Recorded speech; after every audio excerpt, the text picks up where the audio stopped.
गणनायकाय गणदैवताय गणाध्यक्षाय धीमहि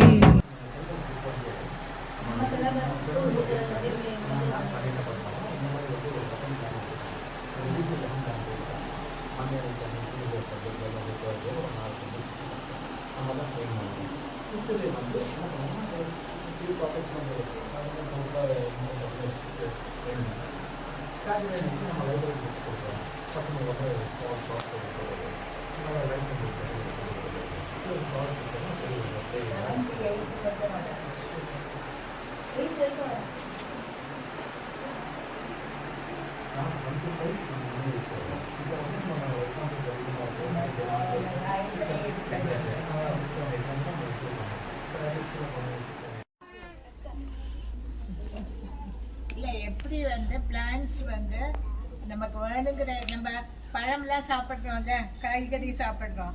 அந்த காய்கறிலாம் எங்கேருந்து வருது? பிளான்ஸ்லேருந்து தானே வருது, செடியிலேருந்து தானே. நம்ம இது கத்திரிக்காய் வெண்டைக்காய் எல்லாம் நம்ம செடியிலேருந்து தானே பறிக்கிறோம். அந்த செடியிலேருந்து அந்த கத்திரிக்காய் வெண்டைக்காயெல்லாம் எப்படி வருது? அதில் நமக்கு சக்தி இருக்குல்ல. எப்படி அந்த உணவெல்லாம் சேர்ந்து அந்த பிளான்ட்டுக்கு தாவரத்துக்கு உண்டான உணவை நம்ம அதில் சேர்த்து வைக்கிறது. அதை தான் நம்ம எடுத்து நம்ம சாப்பிட்டு நம்ம பெரியவங்களா போடும். அந்த எப்படி அந்த தாவரம் தன்னுடைய உணவை தானாக தயாரிக்கிறது. ஒரே தாவரம் மட்டும்தான் தன்னோட உணவை தானாக தயாரிக்க முடியும். அதை எப்படி பண்ணுறதுங்கிறத அவங்க கதை மாதிரி எழுதியிருக்காங்க.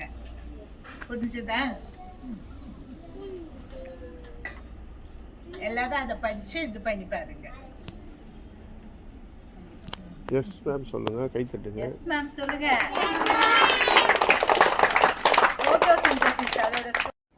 சுவாசிக்கும் ஆக்சிஜன். தாத்தா தலையை ஆட்டினார். அது ஒளி சேர்க்கையின் முதல் படி. தாவரத்திற்கு ஆற்றலை வழங்குவது எல்லாம் கிளேர் மற்றும் அவரது குளோரோஃபில் குடும்பத்தை பொறுத்தது. இப்போது சர்க்கரையை உருவாக்க வேண்டிய நேரம் இது.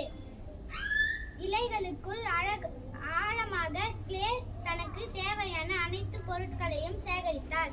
காற்றில் உள்ள கார்பன் டை ஆக்சைடில் இருந்து கார்பன் மற்றும் ஆக்சிஜன், அவள் பிரித்த தண்ணீரில் இருந்து ஹைட்ரஜன், சூரிய ஒளியிலிருந்து நிறைய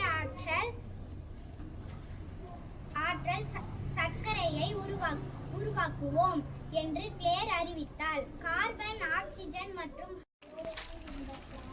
These absorb sunlight and prepare the food. This process is called photosynthesis. Photosynthesis, what is the effect? Plants prepare their own food, and this food is stored in either leaves or in roots or in vegetables and in fruits. So we consume those roots, plants, leaves and fruits, and we get energy from whatever plants prepare food.